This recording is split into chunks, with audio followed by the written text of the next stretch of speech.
Kama kawaida yangu msikilizaji, ni kuhakikisha kwamba nakuletea simulizi ambazo hakika hautajutia muda wako na bando lako. Ninaomba sana tuweze kuwa pamoja kuanzia dakika hii mpaka pale nitakapokuambia bye bye kwenye hii bonge moja ya simulizi. Nisizungumze sana, langu jina ni Lucas Lumbas, lakini mhusika wa hii simulizi anaitwa Adam. Naye Adam anaanza kwa kutuambia kwamba mimi naitwa Adam. Hili ndio jina langu msikilizaji, ambalo baada ya wazazi wangu kunipata liliwapendeza na wakaamua kunipatia jina hili. Alipenda sana jina langu. Wanasema jina ndio utambulisho wako. Kwa hiyo mimi nafurahia utambulisho wangu. Ninaishi vizuri sana. Naishi vizuri mno na familia yangu. Mimi ni mtoto wa pekee katika familia yetu nzuri sana. Familia yangu ndio kila kitu katika maisha yangu. Familia yangu ndio maisha yangu. Naipenda sana familia yangu. Mama yangu na baba yangu ni watu wa ibada sana. Ninaamini maombi yao kwa Mungu yamejifikisha ama yamenifikisha hapa leo hii. Kiumri mimi ni mtu mzima kiasi chake. Nina miaka ya kutosha na nafurahia sana maisha yangu. Nina kazi yangu nzuri, nina maisha mazuri. Yaani nina kila kitu katika maisha yangu, ila bado sijapata mke tu. Katika familia sio kama ndio matajiri sana, hapana. Yaani sisi tuna maisha fulani vya kawaida tu. Yaani mafanikio ya wastani tu. Ila mimi ninafanya kazi sehemu nzuri. Ni kampuni inayozalisha haya mabati ya kisasa na nina nafasi kubwa kwenye hiyo kampuni. Kwa hiyo nashukuru sana Mungu kwa nafasi hii. Hivyo mengi nafanya mazuri kwa ajili ya baba na mama yangu. Ingawa nimepanga kwangu, ila hainizuii kwenda kumuona mama yangu na baba yangu mara kwa mara nyumbani kwao. Mamangu mara zote ananiambia kwamba mwanangu, umekuwa sasa. Acha kujali sana kuhusu sisi. Ni muda umefika sasa, una kazi nzuri. Jinyime, uanze ujenzi uwe na kwako. Oa mwanangu, uwe na mke wako na familia yako. Niamini mimi utakuwa na maisha ya furaha sana. Nilimtazama mama yangu na kabla sijasema chochote, utasikia baba akisema ya kwamba watoto wa siku hizi bwana hawajui kabisa kuhusu familia. Yaani anaona ni kama unampigia kelele. Basi nicheka nikasema ya kwamba naelewa sana wazazi wangu. Na sio kuelewa tu, nitafanyia kazi mnayosema. Mimi nitajenga na nitaoa tena mwanamke mzuri sana. Ni vile tu bado sijakutana na huyo mwanamke ambaye ninataka kumuoa. Basi baba yangu na mama yangu walitazamana na kucheka, huku mama akisema ya kwamba amekuwa sasa, anajua anachotaka. Si unasikia, anajua hata kupenda. Basi baba alicheka na kusema ya kwamba atakuwa kama baba yake. Msikilizaji, haya ndio alikuwa ni maisha yangu na wazazi wangu. Mara zote tukikutana basi utasikia wananiambia kuhusu mafanikio na ndoa. Ilikuwa inafurahisha sana, ila ujumbe ulikuwa unafika kwa namna kipekee sana. Nami nilikuwa nasubiri siku ifike nipate mwanamke wa namna hii atakayegusa moyo wangu, hisia zangu na maisha yangu. Basi siku zilisogea. Siku zilikimbia sana. Mimi niliendelea vizuri, kazi zikawa safi mno. Nakumbuka sana siku ile, ilikuwa ni siku nzuri sana katika maisha yangu. Moja kati ya hoteli nzuri sana hapa jijini. Nilikuwa nimepita baada ya kuchelewa kutoka kazini, sasa nikaona sio mbaya nikienda kupata chochote kitu cha kuweza kuburudisha akili yangu. Sasa nikiwa katika meza yangu na kula taratibu, mbele yangu nimuona mwanamke mzuri sana. Mwanamke anavutia sana moyoni mwangu. Nilipoteza kabisa utulivu. Muda wote nilikuwa ninatamani nimsogelee ili walau nikazungumze naye mawili matatu. Lakini huyu dada alikuwa hana muda na mimi hata kidogo. Alikuwa anakunywa kinywaji chake tena kwa utulivu kabisa, hakuwa na muda kabisa na mimi. Niliacha hata kula, nikawa tu namtazama. Msikilizaji, ushawahi kukutana na mwanamke mwenye uzuri ambao unakushangaza? Yaani unabaki unashangaa tu na kuishiwa nguvu, usijui nini cha kufanya. Maskini Adam mie. Huyu mwanamke ndiye yule ambaye mimi nilikuwa namtafuta. Huyu mwanamke ndiye ambaye baba na mama yangu walisema nianzishe naye familia. Moyo wangu ghafla umependa. Sitamani kuondoa macho yangu kwake. Nilikuwa ni mpumbavu ndani ya muda mfupi sana. Ni pisi ya kwenda. Wanasema uzuri upo katika macho ya mtu. Ila huyu hata wewe mwenyewe ungemwona lazima tu ungekubali kuwa ni mzuri. Yaani kwanza ngozi yake inapendeza sana. Namna alivyokaa kwenye kiti, yaani ana nyama. Walai kwa macho yangu mimi Adamu nilivutiwa sana. Yule dada alihisi kitu labda, kwa maana kwa macho yake ya upole alinitazama. Aliponitazama nikajikuta na tabasamu. Yeye alinitazama tu kisha aliamua kuondoka kabisa pale. Sasa alipoinuka, Mungu wangu, Mungu anajua kuumba. Mwanamke mvuto bwana. Na huyu anao aina yake. Mwendo wake sasa unafanya kiuno kiwe kama kinatikisika fulani hivi. Sijui hata anatembea vipi. Kwa kushangaa nikajikuta ninasimama nikishangaa. Namna ameonekana, hakuonekana kama anatoka. Hivyo nilijiambia kwamba sitaondoka hapa, nitasubiri hapa mpaka nijue walau jina lake. Nipate hata namba yake nini itakuwa poa. Haikuwa hivyo, nilikaa sana pale. Sikumuona tena mwanamke huyo. Alikuja mhudumu nikamuuliza kwamba dada samani, kuna dada alikuwa amekaa pale alishaondoka. Nakumbuka dada itabasamu na kusema kwamba hapana hajatoka, yupo bado. Nikasema okay, asante sana. Mimi sikutaka kuuliza sana kwa maana najua wote pale ni wateja.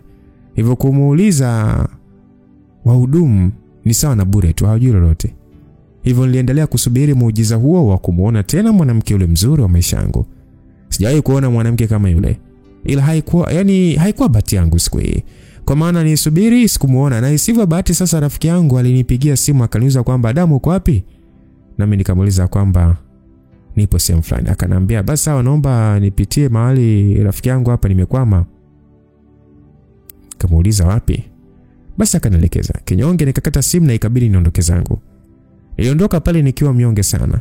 Ila nilipofika katika gari nikajiambia kwamba Adamu, wewe mwache ujinga basi. Mwanamke humjui. Labda ni mke wa mtu. Haya ya nini kunengeneka? Achana naye bwana. Basi nikaondoa gari yangu. Nilimfuata rafiki yangu mpaka mahali aliponielekeza. Alipoingia kwa gari alianza kunielekeza mambo ya kazini na vitu kama hivyo, lakini kwa bahati mbaya sikuwa hata naonekana kama nipo pamoja na yeye. Rafiki yangu akaniuliza kwamba Adam, hivi upo sawa kaka? Nimtazama kisha nikasema kwamba nipo sawa kabisa kaka, ila unajua nini, leo bwana nimekutana na mtoto mkali sana. Yaani hanitoki kabisa akilini. Rafiki yangu huyo alicheka na kusema ya kwamba wewe kwamba mtoto mkali, hebu acha bwana. Wewe ulisema kwamba utaki mwanamke wewe mpaka utakapotaka kuoa kama mimi. Nicheka nikasema ya kwamba ndio yule sasa. Rafiki yangu Hilary akaniambia kwamba kwa hiyo vipi umeongea naye? Nikatikisa kichwa kukataa. Akanitazama na kuuliza kwamba umekutana naye wapi? Basi nami nikamjibu kulingana na namna ilikuwa. Basi rafiki yangu alitabasamu na kusema acha mambo yako kaka.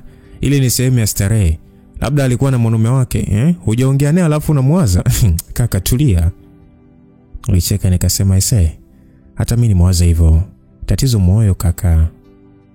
Hilary akaniambia kwamba muombe Mungu, endelea kuwa mpole utapata tu mwanamke mzuri sana. Si unamuona shemeji yako? Nilicheka nikasema hakika ulipata mke. Na anafaa sana mkeo. Na imani Mungu atanipa na mimi. Rafiki yangu akajibu amina. Basi nitabasamu na kuanza safari ya kuelekea nyumbani kwake. Nilimfikisha mpaka nyumbani kwake. Alipokelewa na mke wake kwa furaha sana. Nilikuwa natabasamu tu kuwaona katika hali ile. Walipendezana sana. Hakika nilionea wivu sana, lakini sikuwa na namna zaidi ya kuondoa gari yangu na kuanza safari ya kurudi nyumbani kwangu. Nilifika nyumbani kwangu na kuendelea na maisha mengine. Kwa siku hii sikuwaza kabisa kuhusu yule mwanamke mzuri ambaye nimemuona hotel. Sikuwaza kabisa. Nilifanya tu mambo yangu na siku iliyofuata kama kawaida mimi niliendelea na ratiba yangu ya maisha. Nilikwenda kazini. Kwa bahati mbaya siku hii ilikuwa nilikuwa na kazi nyingi za oda kuliko hata siku zilizopita. Hivyo baada ya kumaliza ilinilazimu nirudi pale hoteli kula. Nilifika pale, nilihudumiwa na mhudumu wa kiume siku hii. Na wakati nahudumiwa nikawa na jaribu kutazama huko na kule, huenda nitamuona yule malaika wangu. Haikuwa hivyo kabisa, sikumuona. Basi nilikula na nikamaliza. Nililipia na nilianza kutoka. Ile natoka tu nikakutana na yule mwanamke akiwa amependeza sana. Alikuwa na mwenzie. Huyo mwenzie pia alikuwa amependeza ila hakumshinda huyo mwanamke. Nilijikuta nimesimama tu na mtazama. Yaani anavutia sana. Hana mwili mkubwa wala hana mwili mdogo, ila ana nyama fulani hivi amazing zinazochochea zaidi uzuri wake. Ni mzuri sana udari jamani. Kitu pekee nilichoweza kukifanya ni kumpiga picha kwa nyuma. Yaani nilimpiga picha ambayo mgongo na makalio ndo vilionekana. Kwa hiyo nikatazama ile picha na kutabasamu tu. Basi bwana, nikaondoka zangu. Nilipofika ndani ya gari, nilianza kuivuta ile picha na kuisogeza kwa karibu zaidi ili nimuone vizuri mwanamke huyo. Nijikuta natabasamu kila nilipokuwa namtazama. Alikuwa anavutia sana. Ana mvuto wa ajabu mno. Ni kama ana sumaku hivi. Sumaku ambayo inavuta hisia zangu. Sumaku ambayo inavuta moyo wangu. Sumaku ambayo inavuta mapenzi na mawazo yangu yote. Basi niliendesha gari mpaka nyumbani. Nilipofika tu mama yangu alinipigia simu na kunisalimia. Kisha aliniuliza kuhusu kazini. Nikamjibu vizuri. Alafu mama yangu aliniambia kwamba tena mdogo sasa huko akicheka akasema kwamba mwanangu, nimekutafutia mchumba mwanangu. Maana naona wewe unachelewa sana. Nikajikuta nacheka nikasema mama hivi unavyoona mimi ni wa kutafutia mchumba kweli mama? Hapana mama, wewe tulia tu. Hivi karibuni nitakuletea mwanamke mzuri sana. Mama akaniambia kishanga akasema, wewe usiniambie tayari umepata mchumba." Nikacheka nikasema hapana mama. Ila sio kuchaguliwa mchumba. Sipo tayari mama. Basi mama yangu akasema kwa kuniomba kwamba mwanangu uje hata umuone siku moja labda utampenda. Ni binti wa rafiki yangu. Alikuwa anasoma nje ya nchi ndio karudi sasa. Mama alikuwa anatania kumbe. Alikuwa anamaanisha kile alichokuwa anasema. Nikamuuliza, hivi kumbe utani mama? Mama akaniambia, "Anatania vipi sasa na naona unalegea tu." Basi nikacheka tu na ili nisibishane na mama. Nikasema kwamba asante sana mama yangu. Asante kwa kujali ila sio sasa. Nikiwa tayari nitakwambia mama. Mama alivuta pumzi na kusema kwamba haya sawa kijana wangu. Basi kiunyonge mama yangu alikata simu. Mama yangu alipokata nilijua wazi ni kinyonge, ila sikuwa na namna zaidi ya kuvuta pumzi na kumtazama mtoto mzuri ambaye hata jina lake silijui kabisa. Wakati natazama wazo la huyu mwanamke kuwa anaye mwanaume wake ambaye ndiye anakutana naye pale likali linanisumbua sana akili yangu. Nilikuwa nachanganyikiwa kila nikiwaza huyu mwanamke anaye mwanaume mwingine na sio mimi. Nakumbuka vizuri sana siku zilizidi kusogea, nikawa naenda sana sehemu ile kula.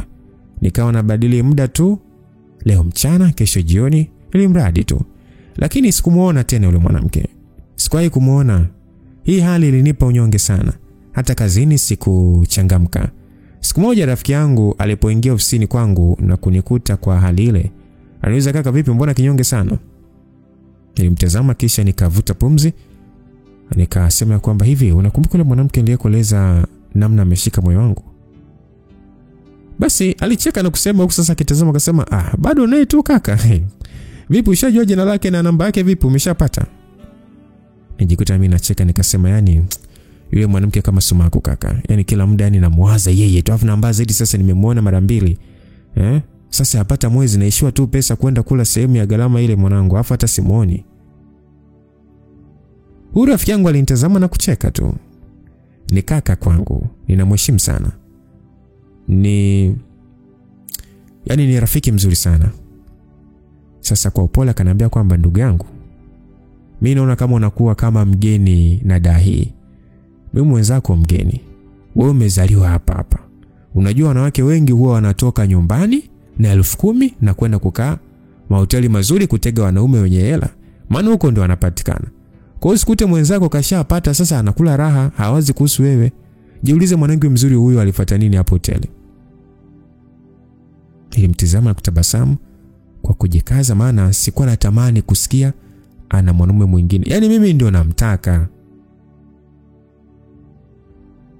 Sasa nikasema kwamba sina bahati kabisa mimi, lakini kaka unajua anaonekana sio hivyo, ni mpole sana. Ana uso wa huruma na anaonekana anajiweza kwa alivyo. Labda kama ana mwanaume wake, ila naumia kila nikiwaza ana mwanaume. Kakangu alicheka. Akisema kwamba Adam wewe.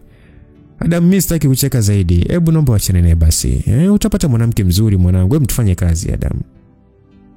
Basi nitabasamu tu. Basi alifanya kile kilichomleta ofisini kwangu kisha akaondoka. Alipoondoka nilianza kuwaza maneno yake. Ndani ya moyo wangu nilisema ya kwamba leo mwisho ninakwenda pale kufuatilia walau nijue chochote kumhusu binti. Natamani kumfahamu. Ikishindikana basi tena bwana nitaacha Mungu afanye kazi yake. Msikilizaji, sijui kwa nini nashindwa kumwacha huyu mwanamke aendelee na maisha yake. Sasa nikana jipiga kifuani upande wa moyo wangu, yani mwanamke huyu yani anaishi ndani ya moyo wangu. Nikatazama tena ile picha ambayo haionekani hata vizuri na kisha nikana tabasamu tu. Nilipomaliza kazi mimi huyo nikaenda hoteli. Siku hiyo bwana sikuwa na hela kabisa. Nikajiambia leo nitakunywa tu hata maji, ila nataka muda nimfahamu yule mwanamke. Basi nilipofika, bahati nzuri mhudumu hakuwa mgeni kwangu, hata yeye alionyesha kunichangamkia. Alikuwa ni mhudumu wa kiume. Aliponiletea maji, nikatoa na kompyuta yangu mpakato pale, nikanajifanya nina kazi. Alipokuwa anataka kuondoka nikamsimamisha. Nikamwambia, "Sasa vipi, tunaweza tukaongea kidogo?" Basi jamaa akatazama huko na kule, kisha akasema, "Dakika chache kaka, sheria ziruhusu tena nikiwa nimesimama hivi." Nitabasamu na kusema kwamba asante. Sasa sikia, kuna mteja wenu hapa ila sijamuona muda mrefu sana, namtafuta simpati na shida naye sana. Mhudumu akasema kwamba kaka, sasa mimi nitamjua vipi mteja, una jina lake labda? Haraka nikatoa simu yangu na kutafuta ile picha kumuonyesha. Yule kaka alitazama akatabasamu akauliza kwamba huyu ni Teddy huyu. Anaitwa Tedesta. Nikamuuliza anaitwa Tedesta? Akatoa simu yake kisha akanionyesha picha na yeye pia akanionyesha. Ilikuwa ni picha, yani picha yao wao wawili wakiwa na furaha na ilipigwa mazingira pale pale. Sasa mimi kwa tabasamu nikasema kwamba yes, ni huyu. Anaitwa Tedesta umesema Ukaka katabasamu na kusema kwamba ndio anaitwa Tedesta. Una shida naye gani? Nivuta pumzi na kusema na shida naye sana ese. Naweza kupata namba yake? Basi akanitazama kisha akatazama huko na kule na kisha akaniuliza kwa wasiwasi ya kwamba umempenda kaka? Nitabasamu tu. Kisha akaniambia kwamba kama umempenda tafadhali acha kumpenda usimpende. Nikatoa macho yangu. Kisha nikamuuliza kwamba kwa nini? Ni mwanamke mzuri bwana, kwa nini? Akasema kwamba of course ni mwanamke mzuri sana tu, ila sio kila kingaacho ni dhahabu. Teddy hajawahi penda mtu. Yeye anapenda pesa. Ukiwa na pesa utampata haraka sana. Kwa hiyo siji kaka kama una pesa. Nitoa macho yangu nikamuuliza kwamba ina maana najiuza? Jamaa alitikia kwa kichwa tu. Sasa nilishiwa nguvu. Sikutaka hata kujua zaidi. Huyu mhudumu akaenda kisha akarudi nikiwa bado na shangaa tu. Alinipa karatasi ina namba imeandikwa Tedesta. Nilisoma kwa sasa na tetemeka. Inakuwaje mwanamke mzuri kama yule anatumia mwili wake mzuri kujiuza? Kwamba huyu binti ni kahaba. Mwanamke anayempenda ni changu doa. Sasa wakati yule mhudumu anaondoka nilimsimamisha, nikasema kwamba samani, kwa nini unaniambia haya yote? Akanijibia kwamba wao pia huwa wanapenda watu wanaowaulizia wajue hawapendi kabisa usumbufu. Nilimtazama yule mhudumu na kumeza fundo la mate. Nikamuuliza tena kwamba ina maana hunitanii? Hebu sikia. Sasa kwa nini sasa unekani hapa? Kuna tatizo? Yule mhudumu akasema kaka, mimi sifahamu zaidi. Ila ninachojua Tedesta ile kumpata tumia pesa. Pesa tu kaka. Haraka utampata. Kwa maana hili sio eneo moja wanafanyia mambo yao. Hili ni eneo la kunasa watu wenye pesa.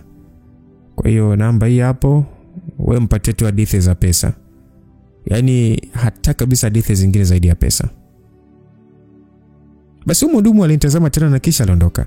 Nibaki nasema pesa? Inakuaje? Hivi ni kweli au ni njia mbaya ya huyu mwanamume tu kunizuia? Na ile picha yao huenda ni mpenzi wake. Lakini hapana. Kujiuza haiwezekani. Bwana mzuri sana.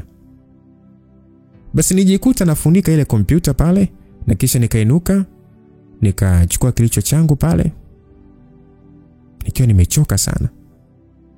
Nilikuwa nimechoka moyo sana na kuanza kuondoka kwa maana kitu ambacho nimekisikia sicho ambacho mimi kama mwanaume nitamani kukisikia. Kama unakumbuka vizuri, habari ya huyu mwanamke tu kuwa na mwanaume sikuwa natamani kuijua. Sasa hivi ndio unajua kuwa Tedesta pale ni mtegaji tu. Yeye anajali zaidi pesa kuliko mambo mengine. Sijawahi kuwaza kama Tedesta mwanamke mzuri namna ile anaweza kufanya shughuli kama hiyo. Hapana. Sio mwanamke ninampenda mimi. Basi niliingia ndani ya gari, Nilishusha pumzi yangu ndefu na kisha kuendesha gari ili kuondoka lile eneo. Nilifika mpaka nyumbani. Nilipitiza chumbani na huko nilipofika nilikaa chini. Nilijikuta natazama ile picha ya Terry. Machozi ni yananitoka. Siamini kabisa macho yangu. Sijui hata kama naeleweka hapa. Huyu mwanamke nimempenda, akaingia ndani ya moyo wangu. Muda wote nahangaika kumfahamu, lakini kitu nakuja kujua kuhusu yeye ni anajiuza. Ni sifa gani? Sio sifa nzuri. Nafsi yangu iliniuma. Kama mwanaume mwenye upendo, mwenye hofu ya Mungu, mwanaume anayejua thamani ya mwanamke, niliumia sana. Hata nikaongea kwa uchungu nikasema kwamba no Tedesta.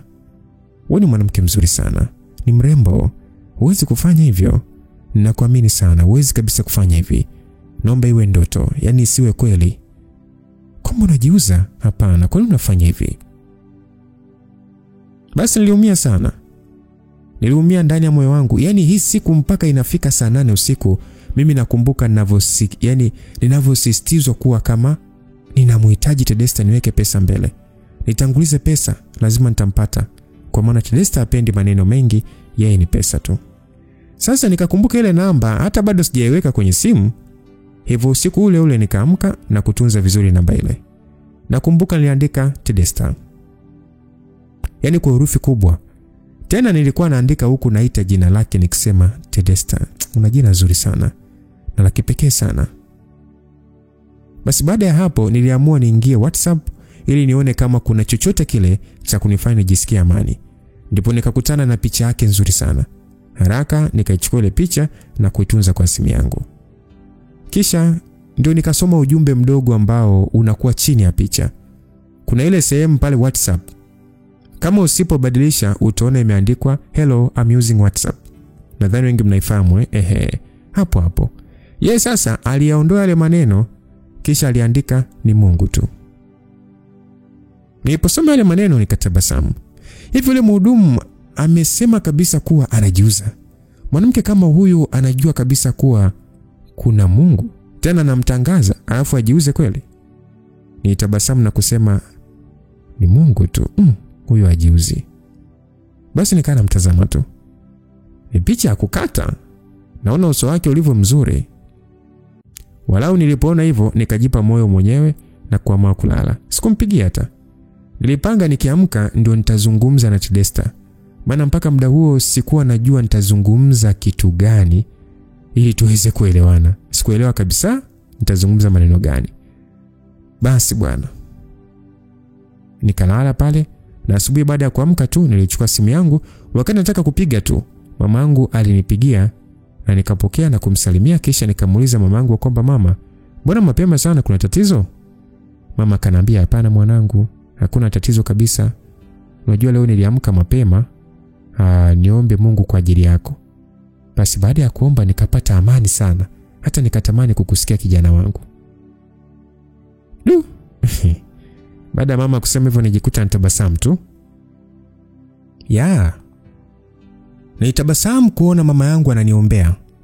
Nikasema mama, unajua unanifanya naona aibu sasa. Unajua mimi hata siombi tena, nimekuwa mvivu, lakini mama yangu uchoki tangu nikiwa kijana mdogo sana mpaka leo. Asante sana mamangu.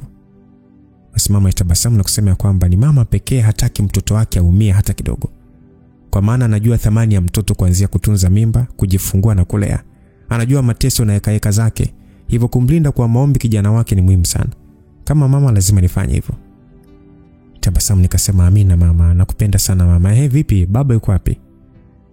Mama yangu alicheka na kusema anakoroma hapa, hana hata habari. Nicheka nikasema baba Adam sasa ila atakuwa ananiombea kimoyomoyo. Mama alicheka akasema lazima, anakupenda sana. Wanaume mambo mengi, mtu anaweza kuona upendi hata kidogo kwa sababu tu wengi hawezi kuonesha hisia.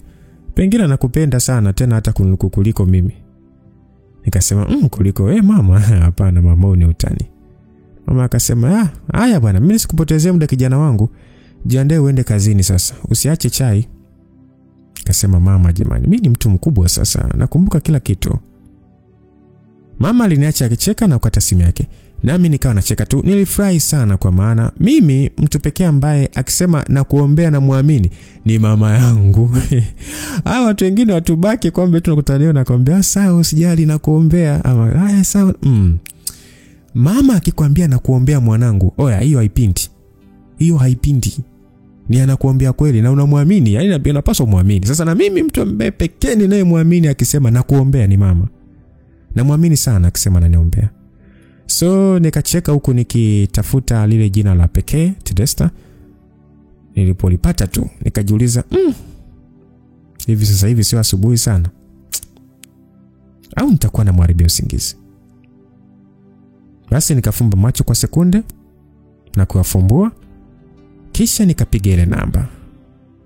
Sasa simu yake bwana iliita kwa muda lakini haikupokelewa. Tabia yangu ni nzuri, ni kumpigia mtu mara moja tu.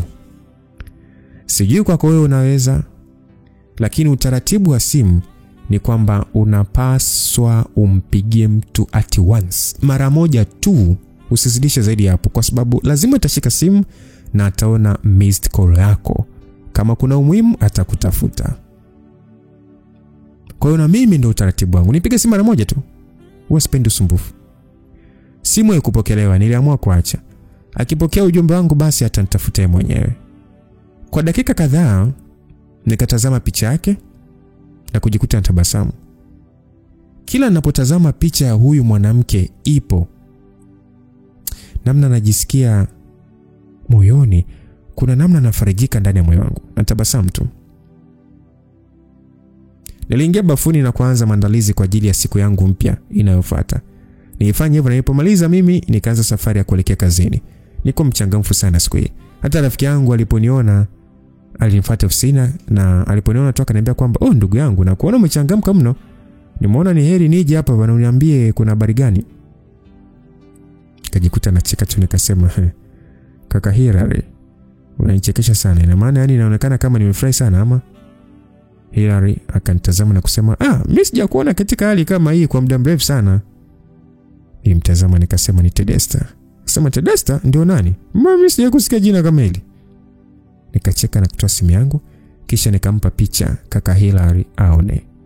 Nilipompatia ile picha Hilary, kuna hali niliona kama anashtuka fulani hivi, ila hataki mimi nione kama yeye ameshtuka. Nikana mtazamo huko nikijiuliza kwamba au anajua kama anajiuza nini? Hapana. Hilary ana mwanamke. Sasa huyu mtu wa kujiuza kamjulia wapi? Ni mtu wa heshima sana huyo. Basi kwa pole nikamuuliza kwamba vipi kaka? Mbona usemi kitu? Na akanijibu ya kwamba huyu nani? Nikacheka nikasema huyu sasa ndio Tedesta mwenyewe, sasa yule mwanamke ambaye nilikuwa nakwambia ndio huyo hapa kaka. Akanitazama kisha aliniambia kwa kuuliza kwamba ndio nampenda. Yaani unataka kuniambia kwamba huyu ndio unataka kumuoa? Alivyosema hivyo, kwanza unajua nilimtazama Hilary. Nikasema kaka, kwani kuna tatizo kaka? Mimi nampenda sana mwanamke. Na sasa nimepata jina na namba yake. Hilary akanitazama na kisha akaniambia kwamba hapana kaka. Najua ni ngumu kukuambia, ila mimi kama ndugu yako sikuungi mkono. Sikuungi kabisa wewe umoyo huyo Tedesta. Nilishtuka nikasema kwa nini kaka? Alafu kwani unamfahamu? Kaka yangu rafiki yangu huyu alianza kucheka ili kupotezea. Akaniambia kwamba huyu mwanamke ni mzuri sana. Niamini mimi ni mzuri. Ila atakusumbua sana huyu. Huyu sio mwanamke wa kuoa wewe. Mtazame jinsi alivyo, Nikajikuta nacheka nikasema kaka. Kwa hiyo wazuri sana hawaolewi. Mbona mkeo ni mzuri sana? Hilary alinitazama na kusema kwamba najua mke wangu ni mzuri, ila sio kama huyu. Niamini mimi. Huyu mwanamke ni mzuri mno, tena wa gharama sana. Nikacheka nikasema acha uoga kaka yangu. Mimi nampenda sana mwanamke. Natamani kama nikiongea naye na yeye akanipenda awe mke wangu, ni muoe kabisa, awe Mrs. Hilary alicheka tu. Ila mimi nilichelewa sana kuelewa uso wake. Ni wazi kabisa kama nilikuwa nione kitu na nijue kwa nini hataki mimi niwe na huyu mwanamke. Ila sijui tu kwa nini akili yangu ikawa nzito, ila pale nilipaswa kutambua jambo. Sasa mimi niliendelea kuwa ni mwenye furaha sana, huku nikifanya kazi zangu. Muda uliokuwa ukipatikana na chungulia simu yangu kuona kama nimetafutwa, lakini wapi. Hakuwa amenitafuta kabisa. Roho yangu ilikuwa inaniuma sana. Kwa nini hanipigi simu? Nakumbuka mida ya saa 1 siku hii ndio nilikuwa natoka na rafiki yangu. Alitaka tupite mahali, ana jambo lake na kisha ndio tuondoke. Mimi sikuwa na neno. Kiumri ni kaka kwangu, ni rafiki, lakini kwa kazini mimi ni mkubwa wake. Nina cheo zaidi yake. Elimu yangu ni kubwa zaidi yake. Kwa hiyo nashukuru Mungu tuliishi vizuri sana. Kuna mahali alipitia, maana tulifika sehemu akaniacha kwa gari na yeye akashuka, kisha baada ya muda kupita akarudi. Nakumbuka nimwambia nimechoka kuendesha na yeye ndiye aendeshe. Hakupinga kabisa. Safari ya kuelekea kwake alianza. Sasa tulipokuwa tunarudi, si tukapita maeneo ya Kinondoni makaburini bwana. Nilishangaa kuona namna wadada usiku wanavyojiuza barabarani. Kaka Hilary akaniambia kwamba hapa tusipoongeza mwendo wa gari tutaoga matusi. Basi nikana shangaa tu. Mara maneno ya yule mhudumu yakapita kichwani mwangu kuhusu Tedesta. Nikajikuta nauliza kwamba hivi kaka, unafikiri kwa nini wanawake wanafikia hali mbaya kama hii? Kaka Hilary alinitazama alafu akaendelea kuendesha gari. Akaniambia kwamba kila mtu ana lake ndugu yangu. Kuna watu wana hadithi ngumu sana za maisha zinazopelekea hali hii. Kuna wengine wameshindikana tu, ni tabiani. Ila yote kwa yote sina neno zaidi juu ya hayo. Nikamuuliza tena, unaweza ukampenda mwanamke wa hivi? Hilary akacheka na kusema ya kwamba nimechanganyikiwa. Yaani mwanamke cha wote ndio nimpende mimi? Hapana. Ila kuna watu wana roho ngumu, wanaua kabisa hawa watu hao. Hasa alivyosema hivyo mimi nikawa nina hamu ya kuendelea kusikia. Nikauliza ya kwamba lakini si wanabadilika? Hilary akasema, sina hakika kuhusu hili. Unajua kama nilivyosema, wengine tabia na wengine maisha yamewapiga. Alafu vipi, mbona unauliza sana? Basi nikapotezea tu mada hii. Nikasema hapana kaka, ila nawaonea huruma sana. Nawaza wanao wazazi, wanao watoto, wengine kaka na dada zao, inauma. Vipi kama angekuwa ni ndugu yako? Basi Hilary akatikisa kichwa na kusema kwamba ndio hivyo kaka, sema wanaume wana roho ngumu sana. Wanapiga na wanaondoka bila hofu yani. Dunia na mambo sana ise. Basi niliendelea kushangaa sana na kunyamaza kimya bila kusema neno. Mpaka tulifika mahali Hilary akashuka, mimi nikashika usukani na kuendelea na safari yangu. Nilifika mpaka ndani kwangu. Nikiwa sebuleni bwana, simu yangu iliita. Kutazama hivi alikuwa ni Tedesta. Nilishtuka. Sikuwa hata na kitu cha kumwambia. Nakumbukeni nilimpigia mara moja tu. Na wewe jifunze sana uwe na hii tabia, inakuongezea thamani sana. Sio unapiga simu zaidi ya mara 3 kwa hapana. Wewe piga mara moja inatosha. So niliwaza niseme nini? Nikapokea simu. Nikasikia sauti nzuri na ya upole sana. Akisema kwamba hello, nani tafadhali? Sasa nikajiumauma pale, kisha nikajibu nikijifanya kwamba nimekosea. Hello, Tamari, habari za siku nyingi? Samahani kakangu, itakuwa umekosea namba. Mimi sio Tamari, naitwa Tedesta. Tedesta. Samahani sana. Kabla hata sijamaliza kuongea alikata simu. Nilijikuta nabaki naita jina lake Tedesta. Nikasema, Tedesta, napenda kutamka jina lako. Kwa maana kila napotaja jina lako najiona kama nina sababu ya kuishi zaidi. Basi nikatabasamu tu, kisha ile sauti ikajirudia kichwani. Ni kama mtu hayupo sawa, yupo katika maumivu fulani. Nilikaa na kutuma ujumbe wa kwamba Tedesta, upo sawa kweli? Akanijibu hapo hapo kwamba sijisikii vizuri, lakini kaka yangu nishakwambia umekosea namba. Nikamuuliza unaumwa au nini tatizo? Tedesta hakunijibu tena. Hakunijibu ingawa nilituma ujumbe tena. Kama unaumwa niambie nikupeleke hospitali. Mwanamke huyo hakujibu lolote. Nijikuta najisikia vibaya sana, ila ningefanya nini sasa na hajanijibu tena. Niliamua kunyamaza tu kwa kuwa ilikuwa ni usiku sana tayari Niliingia bafuni, nikaoga na nikajiweka sawa na kurudi zangu kitandani kwa ajili ya kulala. Nijilaza chali, mikono kichwani, nikiwaza kuhusu hili na lile juu ya Tedesta. Nilitumia muda kiasi, mara simu yangu tena iliita. Kutazama jina alikuwa ni Tedesta. Haraka nikashtuka na kupokea simu. Ila safari hii hakuwa Tedesta. Nilisikia sauti ya mtu mwingine kabisa.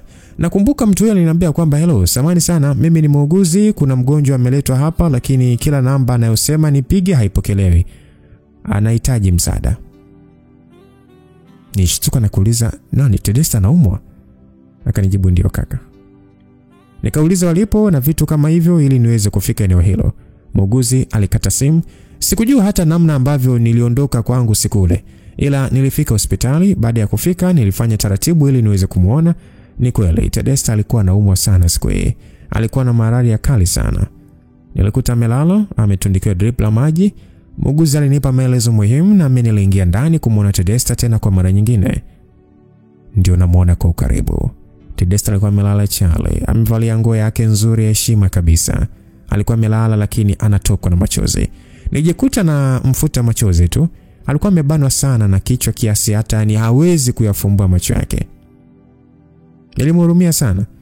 Nilikuwa nimelala hivi pembeni yake. Muda ulikuwa umeenda sana. Mida kama saa 8 hivi nilihisi mtu akinishika mkono wangu. Nikashtuka na kuita, "Oh, Tedesta." Akawa sasa anapambana kufumbua macho yake, akisema kwamba nipo wapi hapa? Haraka nikajibu, "Upo hospitali, hapa ni hospitali." Akafumbua macho yake. Yalikuwa yameiva sana kwa kuumia.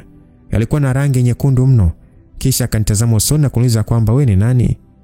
Nikavuta pumzi na kusema kwa upole kwamba mimi ndio kaka niliyekosea namba yako. Naitwa Adam. Basi akavuta pumzi, alafu akaniuliza kwamba umefikaje hapa na kwa nini upo hapa? Ilibidi nimuelezee kwa upole sana. Alinitazama na kisha niambia kwa upole ya kwamba nashukuru sana Adam. Wewe ni mkarimu sana, ila nisamehe kwa usumbufu ambao umejitokeza leo. Naomba uende sasa. Kama kuna deni lolote umelipa basi nikitoka hapa nitakulipa. Basi mimi kwa kushangaa nikamwambia kwamba usiseme hivyo, sisi ni binadamu, kusaidiana ni wajibu. Alinitazama kwa muda. Akasema kwamba sitaki mazoea na wewe. Ulikosea namba, basi unatakiwa kuniacha. Naomba uondoke sehemu hii sasa hivi. Na nashukuru kwa huruma yako. Basi nikajikuta sina neno. Na vile anaongea ni kama hataki vile. Nikainuka na nilipofika mlangoni tu aliniita kwa upole akisema Adam. Nikageuka, alitabasamu na kusema asante sana. Na kuomba usipoteze muda wako kwangu, uwe na usiku mwema. Basi nijikuta naumia kupita kawaida. Yeye ndio kwanza akaangalia upande mwingine na kufumba macho yake. Na vile sasa anaongea kama hataki, nikabaki namtizama tu. Binafsi nilielewa kwa nini nipo pale. Unajua tatizo likitokea na haoni mtu wa karibu, basi atakaishika simu yako ataangalia mtu wa mwisho umewasiliana naye au atapiga namba zote ambazo umewasiliana nazo siku hiyo. Na ndio maana hii iliniangukia mimi. Basi taratibu nilianza kutembea kutoka eneo hilo, tena nikiwa nimechoka sana, pia nikiwa na usingizi mno. Ila maneno ya Tedesta hayakuacha kusumbua akili yangu. Tedesta aliniambia kwa sauti yake ya upole sana kuwa hataki nimzoee. Nisikae karibu kabisa. Basi roho iliniuma. Nikana jisemesha kwamba Tedesta, pamoja na ukarimu wote huu bado unataka mimi nikae mbali na wewe? Sasa kwani kosa langu lipo wapi jamani? Basi nilikuwa naishia kuongea tu mwenyewe, kwa maana sikuwa na mtu mwingine zaidi yangu mimi peke yangu. Niliingia ndani ya gari na kuanza safari ya kurudi nyumbani. Nilifika mpaka nyumbani, nikajimwaga kitandani huku taswira ya upole na utulivu wa Tedesta ukinisumbua sana katika mawazo yangu. Nilimhurumia namna alivyokuwa akionekana kubanwa sana na homa. Alitia huruma sana vile machozi yalivyokuwa yanatoka katika macho yake mazuri ya upole. Yaani ukimwona Tedesta ni mwanamke fulani hivi amazing, mtulivu na ni mwenye upole wa asili unaoongeza uzuri katika uso wake.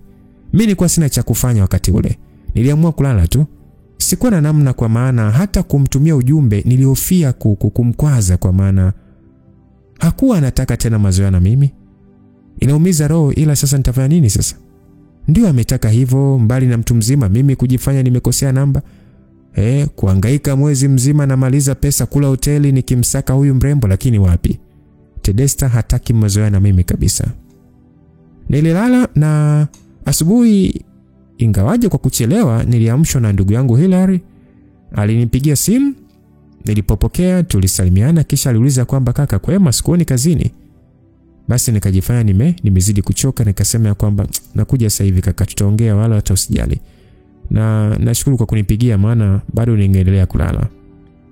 Basi Hilary alinishangaa, lakini hakuwa na namna zaidi ya kukata simu yake. Nilitoka kabisa kitandani. Siku hii sikuwa hata na muda wa kutandika kitanda changu. Mimi nitoka mpaka kazini. Niliingia ofisini kwangu mida ya saa 3 hivi. Nilipokaa tu, ujumbe uliingia kwa simu yangu. Pesa. Nilipokea pesa na ilikuwa ni 1,500 hivi. Nilipokuwa nikishangaa ile pesa ilipotoka, uliingia ujumbe tena. Alikuwa ni Tedesta. Aliandika ya kwamba, "Hello kaka, ninashukuru sana kwa msaada wako jana. Nisamehe sana kwa usumbufu. Kwa sasa namshukuru sana Mungu naendelea vizuri. Nimerudisha pesa yako ambayo muuguzi ameniambia ulilipia hapa. Kwa hiyo hatudaiani. Na kuomba sana usiendelee kuwasiliana na mimi. Asante." Nilijua ni kweli Tedesta. Sasa kwake mimi ni mgeni, hivyo kunizoea sio rahisi. Ila tabia aliyoifanya ni ya kunikataa mazima. Na sikutaka yeye arudishe pesa yangu. Ninampenda, sijafanya kumkopesha mimi. Nimefanya kwa mapenzi na moyo mmoja wa huruma. Pengine hata wewe ungekuwa katika nafasi ya kusaidia na mtu anahitaji msaada, ungesaidia, ila sio kwa njia kama hii ya Tedesta. Ndio kunichukia gani huku sasa? Kwa nini hataki mimi niwe karibu na yeye? Basi nilianza kupiga ile simu na bila shaka alizuia simu zangu kwa maana kuna muda hata iti inakata. Mara niambiwe siji ipo inatumika na mara siji haipatikani. Yaani vitu kama hivyo. Nami niliendelea kupambana. Nikaingia WhatsApp kutazama, ni kweli alizuia mimi nisimfikie wala kuona chochote kwake. Roho iliniuma sana hata nikatamani kulia. Lengo langu hata halijatimia, alafu napitia mambo magumu na ya kuniumiza moyo namna hii.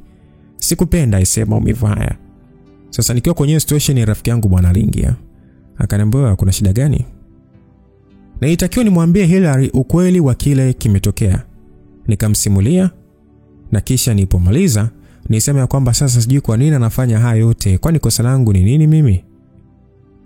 Hilary alinitazama kwa muda na neno la kwanza kutoka kwake ilikuwa ni kwamba tulia kwanza kaka. Ni wazi inaonekana hataki mazoea na wewe. Huwezi jua kwa nini, huwezi kujua na anakuepusha na nini.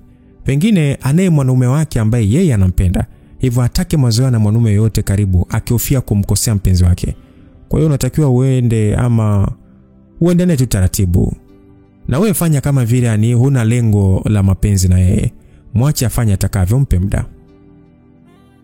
Nilimtazama Hilary, nikamuuliza kwamba nimpe muda tena. Muda gani wao kaka nimpatie, eh? Mimi sijamwambia chochote, sasa nampa vipi muda, eh? Kaka, hebu amenizuia yani hapa nilipo yani kanilamba block mwanangu. Kila mahali nimelambwa block. Alafu ananiambia kwamba nitulie. Naanzaje kutulia kaka? Kaka natamani hata ungemwona mwanamke. Kadri mimi nilivyokuwa nimekaa naye karibu, ndio nilikuwa nazidi kumpenda kaka. Kaka nampenda yule mwanamke, ni mzuri sana. Moyo wangu unafaa. Ila ananiambia kwa pole ya kwamba mimi nakufahamu vizuri sana. Sasa nisikilize. Tufanye kazi za watu kisha ili tutaliongea. Kaka, naomba nisaidie kitu. Kitu gani tena? Naomba baadaye unisindikize hospitali. Tedesta naumwa na hakuna mtu nilimuona pale jana. Alikuwa peke yake. Ila alinitazama na kutikisa kichwa, kisha alinisogezea kichwa chake na kuniambia kwamba kaka, achana na huyo mwanamke, hakufai. Kwa nini unakuwa unisikii? Nilimtazama na kusema kwamba hata wewe hivi sababu gani hainifai mimi? Ina maana yani mimi ni yani sielewi ni kwa nini unanikataza? Hilary akaniambia kwa upole ya kwamba muda umeenda sana. Kwa hiyo tufanye kazi kisha baadaye nitazungumza tena na wewe. Basi nilimtazama tu kisha yeye akaondoka na kuniacha. Sikuweza hata kufanya kazi. Muda wote mimi nilikuwa ninatamani kujua sababu za Hilary kunizuia nisiwe na Tedesta. Tena huku moyoni nikiomba asije kuwa yeye ndiye kalala naye. Maana unajua mimi sikuwa nataka kabisa. Sikuwa nataka yeye awe na uhusiano wote na mwanamke ambaye mimi nampenda. Alafu kitu kingine kilichokuwa kinanisumbua ni kuhusu Tedesta. Yeye mwenyewe kwa nini yani anitaki mimi yani niwe karibu? Yani ananikataa na hata kurudisha pesa yangu. Kwa nini ananifanyia hivi kijana wa watu mimi ambaye sina hata tabia mbaya? roho yangu iliniuma. Siku ilikuwa ngumu, kazi zilikuwa ngumu. Mpaka mida ya saa 10 hivi ndo walau nilipata nafasi ya kupumua, kwa maana kazi nyingi, mimi na mawazo yangu ya maisha binafsi, basi nichoka akili na moyo. Nakumbuka kaka Hilary alinifuata ofisini kwangu, aliponiona alianza kucheka, akasema kwamba mzee wa wrong number. Ni aje? Nilimtazama na kujikuta nacheka, nikasema kaka, yani hata unanitania mimi? Acha mambo yako bwana. Mimi sikuwa na la kufanya unajua. Haya bwana, haya mapenzi haya. Haya bwana. Nitabasamu tu, nikaweka vitu sawa. Kisha nikamuuliza kwamba kwa hiyo tunaenda hospitali ama? Hilary akasema sawa, hakuna shida. Nikasema okay, tukitoka huko ndio tutaongea, si ndio? Akasema ndio. Kwanza alinitazama tu jamaa. Basi mimi nifanya maandalizi, nikaweka vitu katika hali nzuri ili niweze kutoka pale. Na nilifanikiwa kwa hilo. Mimi na kakaangu Hilary tulitoka. Mimi niliongoza gari mpaka kwa ile hospitali. Nilipofika hapo nilifikia mapokezi na kujitambulisha. Kwa bahati nzuri palikuwa na mtu niliyemkuta usiku, na hivyo alinielekeza kwa daktari. Huyu daktari alionekana ndio kama alikuwa anafika, ila pia nilikuwa naye usiku. Nikamuuliza kuhusu mgonjwa. Daktari aliniambia kwamba maendeleo yake hayakuwa mabaya.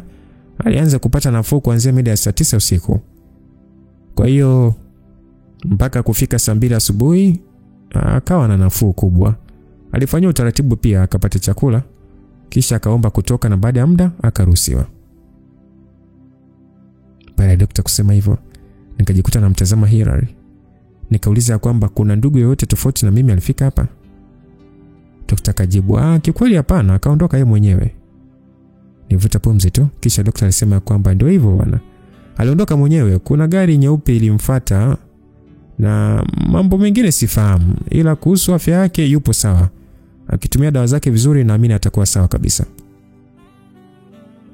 Basi mimi nikamtazama Hilary ambaye aliniambia kwamba twende tumwache daktari na kazi nyingine sasa. Nikavuta pumzi kiasi. Nikamwambia daktari ya kwamba nashukuru sana daktari, Mungu akubariki sana. Daktari alijibu nashukuru sana, asante. Basi mimi sikuweza hata kuongea neno lolote. Nilitembea kulifuata gari, na tulipofika pale maegesho magari nikamuuliza Hilary ya kwamba aise, kaka yenu naomba niambie, kwa nini hutaki niwe karibu na yule mwanamke Tedesta?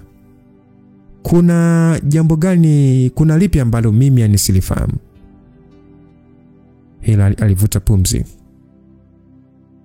Kisha alinishika bega na kusema ya kwamba hakuna kitu kibaya. Najua unawaza sana kuhusu hili, ila mimi nakufahamu muda mrefu. Tedesta huyo sio aina ya mwanamke ambaye utaweza kuwa naye. Ni mwanamke wa viwango vya juu. Tazama, ni mzuri sana huyu mwanamke. Hivyo nafikiri utaweza kumgaramia kweli? Hapana, sijui, ila mimi naona kabisa kufai. Na nikwambie tu kweli. Tedesta ana mahusiano na mtu mkubwa sana hapa nchini. Kuna mheshimiwa wa nchi hii ana uhusiano naye. Nilishtuka na kuuliza kwamba mheshimiwa? Hilary akanitazama na kusema, tena sio mbunge, ni mtu mzito. Basi nikacheka kile kicheko cha kutokuamini kama ni kweli. Alafu akasema kwamba kaka, Tedesta na mheshimiwa wapi na wapi? Ulimwona wapi hata ukathibitisha kuwa ni Tedesta? Yaani unataka kuniambia kwamba ni unamfahamu vizuri hivyo? Alinitazama na kutikisa kichwa, akasema kwamba nimemwona zaidi ya mara moja. Nahisi na nilipotaka kuthibitisha hilo, kuna mtu wa karibu na huyo mheshimiwa nilimuuliza baada ya wewe siku ile kunionyesha ile picha. Sitaki matatizo ndugu yangu, kwa hiyo usije kupata matatizo. Maisha yenyewe ni magumu haya. Basi mimi nilicheka. Nikasema kwamba usinichekeshe kaka. Hebu niambie ulimwona wapi? Basi ndipo rafiki yangu akanieleza. Alimuona katika ile hoteli kubwa ambayo ndio hata mimi nilimuona. Ila anasema siku hii alikuwa na kikao pale na moja ya kampuni ambazo tunafanya nazo kazi. Sasa alikuwa alikuwa jisikii vizuri in short. Ilibidi aombe chumba ili akapate kuwa huru huko. tumbo lilikuwa likimsumbua sana. Ilikuwa ni mida ya saa 3 hivi. Sasa alitumia muda kiasi chumbani huko. Hata alipokuwa sawa aliona si vibaya kurudi tena kwa kikao, kwa maana kila mtu angejua hayupo sawa. Hivyo alimuita mhudumu na kuomba atokee mlango wa nyuma, ambao mlango huo unatumika mara chache sana. Sasa wakati anatoka ndio hawa nao walikuwa wanatoka. Ila kilicho nishtua sio wao kutoka, ila kumuona kiongozi yule. Na hata wao inaonekana hawakutaka kukutana na watu, lakini kwa kujikaza wakiwa wameshikana walinipita, huku mimi sasa nikichungulia, kwa maana najua kiongozi huyu anaye mke wake. Nilimwona akiwa na Tedesta na walitoka kwenye mlango ambao mimi ndio nataka kuutumia. Alikuwa ni Tedesta kaka. Na leo ni mzuri, najua hilo kaka. Ila utakufa, wewe mwanamke ni wa gharama sana. Na baada ya hapo mimi niliona hainihusu, ni mheshimiwa, ila haimzui kuishi maisha yake. Lakini siku hii nyingine ndio nilimuona huyu dada vizuri sana. Alikuja pale ofisini na huyo mheshimiwa anajuana na bosi wetu. Niliitwa mpaka huko ofisini kwa bosi. Mheshimiwa alikuwa anahitaji huduma zetu pale. Sasa hakuwa peke yake. Alikuwa yeye, Tedesta na kijana mwingine sijui ni nani, na walikuwa kawaida tu. Yaani kama mtu wa kawaida kabisa ni, ila mwanamke ni Tedesta. Alikuwa naye tena anadeka kabisa. Kaka, huyu binti sio mwanamke sahihi kwako. Utakufa. Ndio maana hata yani uliponionyesha ile picha siku ile ilibidi tu mimi nitafute msaada niulize, na niliambiwa kwamba huyo ni mwanamke wa mheshimiwa miaka nenda. Sasa ndugu yangu nataka nini hapo? Nilimsikiliza kwa tabu sana. Maana hata ni kwanza nguo yenyewe nilizokuwa nimevaa niliona ni nzito. Anyway, siwezi kufa, ila tu kaka unaweza kuwa umemfananisha. Tedesta umemuona kwa picha, pengine sio yeye. Na hata kama ndiye, kila mwanamke anatamani kuwa na familia yake kaka. Kusema kweli mimi natamani sana kwanza familia ya Tedesta. Haya yote kama yapo, acha ninayo. Hakubali kuwa na mimi kama mwanaume wake. Kaka nakuomba usinizuie kumpenda. Ni hisia ambazo mimi mwenyewe siwezi kuzuia. Ninampenda sana Tedesta. Mimi unajua kaka, ngoja nikwambie kitu kimoja kaka. Mimi na hakika ni yeye. Na kama si yeye basi mimi nitakuwa nimepoteza uwezo wa utambuzi. Kwa makini kaka. Mimi bado nakuhitaji sana.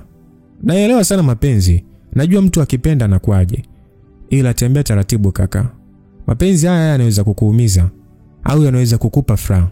Tedesta sio mwanamke wa aina yako kabisa. Basi alivyoongea hivyo kiukweli kutoka ndani ya moyo wangu sikupenda kuendelea kusikiliza hii hadithi kutoka kwa Hilary. Ilikuwa inaniumiza sana na kunifanya nijisikie vibaya sana. Niliondoa gari bila kusema kitu. Bado Hilary alisema ya kwamba kama uniamini mimi, siku moja twende kwa huyo rafiki yangu ambaye anafanya kazi karibu na huyo mheshimiwa. Kisha mimi nitatafuta namna ya kuuliza ili upate uhakika. Nimtazama nikasema kaka, sipendi maneno yako. Naomba usiendelee tafadhali. Basi Hilary alivuta pumzi na kunyamaza. Safari ikaendelea. Sikuweza hata kujikaza nimpeleke kwake. Nilimwacha mahali na aliniaga akiniambia kwamba kwa makini kaka. Nikasema okay poa. Nikaendesha gari mpaka nyumbani. Yale maneno ya Hilary yakawa yanajirudia. Sasa nikawa nachanganyikiwa. Mhudumu ameniambia Tedesta pale huenda yani kwamba huwa pale anaenda kutega, anajiuza na anavijue vingi sio pale tu. Huyu naye ananiambia Tedesta ni mwanamke wa mtu mkubwa nchini. Nishike lipi na niache lipi? Nikawa nachanganyikiwa. Akili yangu inaniambia Adam, wanawake wapo wengi sana. Achana naye bwana, tafuta mwingine. Warembo wapo wengi sana. Basi nikubaliana na ubongo wangu. Nijiambia kwamba sina hakika na hisia zangu. Mwanamke hata bado sijasema nampenda tayari ananipa mitihani. Mara nasikia hili, mara nasikia lile. Sasa ni mambo gani haya sasa? Bana, wacha tu nikuache uenda si ufungu langu. Basi kadri nilivyokuwa ninamkataa, ndio namna nilikuwa nazidi kumpenda huyu mwanamke ndani ya moyo wangu. Nijitahidi nikae nisiwaze kuhusu yeye, nisimtafute. Najua namba imepigwa block, naelewa sana, lakini bado mimi niliendelea kujaribu. Nilikwenda kazini huku bado nikiendelea kuwaza anaendeleaje. Vipi maradhi yake na mambo kama haya. Ilipita kama wiki hivi, nilishindwa kuvumilia. Nilienda tena pale hoteli. Nilipofika nilihudumiwa na mhudumu mwingine kabisa. Safari hii alikuwa mhudumu wa kike. Baada ya kuniletea nilichokuwa nimeagiza, nilimwambia kwamba dada samani, kuna dada namuulizia, inaonekana huwa hapa anakujaga hapa mara nyingi sana. Huyo mhudumu akasema, dada gani hiyo kaka? Sasa nikamwonyesha picha. Huyo dada akatabasamu akasema, oh, kumbe dada Tedesta. Haraka nikajibu, yes ndio Tedesta, wewe ndio yeye huyo. Wewe ni mteja wake? Msikilizaji, kiukweli moyo wangu ulipasuka ni mpampampampampa baada ya kusikia swali hili. Sasa mimi nikatazama chini, na wakati nataka kujibu, huyu dada alisema kwamba Tedesta uje hapa kwa sababu maalum. Ni muda kidogo hajafika hapa, kiwanja chake ni Sinza Makaburini. Ukipita huko lazima tu utamkuta tu. Hapa huwa anakuja na mambo yake. Nikamtazama nikasema kwamba kwa hiyo Sinza nikienda ni uhakika. Dada akasema, pala hata ukiuliza wenzake tu utaambiwa, japokuwa huwa hawapendi sana kuulizwa sana. Sasa sijui utafanyaje, ila lazima utamkuta. Basi kinyonge nikasema sawa, asante. Huyo dada alipoondoka nikajisemea, ina maana kule Tedesta ni kahaba. Kwa nini lakini? Kwa nini mwanamke mrembo na mzuri kama hivyo, yani how come? Inawezekanaje jamani? Kwa nini mwanamke ambaye ninampenda ndio awe kahaba? Nashindwa kuamini kama kweli Tedesta anaweza kufanya kazi kama hii. Nijikuta chozi limetoka nikiwa nimekaa pale. Nijifuta machozi na kuinuka taratibu. Lengo lilikuwa niende huko Sinza nikaone kwa macho yangu. Lakini nilipoendesha gari mpaka sehemu natakiwa kuingia ili nifikie hilo eneo, sikuwa na huo ujasiri kabisa. Nilisimamisha gari nikisema ya kwamba sio leo Tedesta. Sipo tayari kuona upo katika mazingira haya, hapana. Huwezi kuwepo hapa. Basi nigeuza gari haraka na kuanza safari ya kurudi nyumbani. Sasa ikawa kila nikikaa na kumbuka ni mteja wako. Unajua hili neno lilikuwa linanikwaza sana. Nilikuwa nasikia vibaya sana kuulizwa hivi, yani ni kama ninamnunua huyu mwanamke. Nakumbuka zilipita kama siku mbili hivi tangu nilipoelekezwa kijiwe kingine cha Tedesta. Sasa siku hii mimi nilikuwa tu nyumbani. Nikainuka na kusema kwamba nakuja Tedesta. Nataka nishuhudie kwa macho yangu. Nataka nikuone mbele yangu. Alafu nitajua nini nifanye. Sitaki kuambiwa tena, nataka kuona. Basi bwana, niliinuka. Ilikuwa ni mida kama ya saa 5 hivi. Yes, ilikuwa kwenye saa 5. Niliondoa gari yangu mpaka nilipokaribia hilo eneo. Sasa isivyo bahati nilikuta ugomvi bwana. Hivyo nikapunguza mwendo wa gari yangu. Sikuamini. Alikuwa ni Tedesta anaamulia ugomvi. Mavazi ambayo Tedesta alikuwa amevalia ni tofauti na nilivyowahi kumuona. Tumbo lote nje. Yaani Tedesta uzuri wake wote kauanika waziwazi kabisa. Sikuamini. Mwanzo niliamini nina uwezo wa kukabili ile hali. Sikuamini kama mambo ni magumu hivi. Tedesta hapo alikuwa jeli lolote. Kidogo tu awe uchimana, sio mavazi yale. Umbo lake zuri, mwili wake mzuri, wote upo nje. Yaani upo nje kabisa. Unajua mbona niuma? Nashindwa kuendelea kuendesha gari. Nijikuta nasimamisha gari huku natetemeka. Sasa niliposimamisha gari, wale wadada wote wakawa sasa wamekuja kwa gari. Wale walikuwa wanagombana wakaacha kugombana. Wengine wananivuta huku, wengine wananigeuzia makalio sija. Wakisema, kaka una bei gani kaka? Unataka fast ama kulala siku nzima? Ni wewe tu kaka, tazama kitu hiki hapa, kitu oji kaka, hakuna kigodoro kaka. Kaka unataka na kinga au bila kinga? Ni wewe tu kaka, unataka mbele ama nyuma? Tena hata Tedesta mwenyewe alikuwa akiniambia kwa ile sauti yake upole kwamba tazama mtoto nilivyomkali. Sema una pesa ngapi kaka ondoke na Emirates hii? Hii sio ndege ya chini kaka, niambie. Nijikuta nalia kwa uchungu wa kiume. Nikaita kwa uchungu, Tedesta. Basi wote wakashangaa, huku mwingine akisema kwamba huu chawi sasa. Yaani Tedesta kila bwana wa maana mwenye gari kali ni wake. Ona sasa jamani, Basi Tedesta alishtuka. Akanitazama vizuri na kuita, Adam. Msikilizaji, sijui kama leo lishaye kukukuta hii.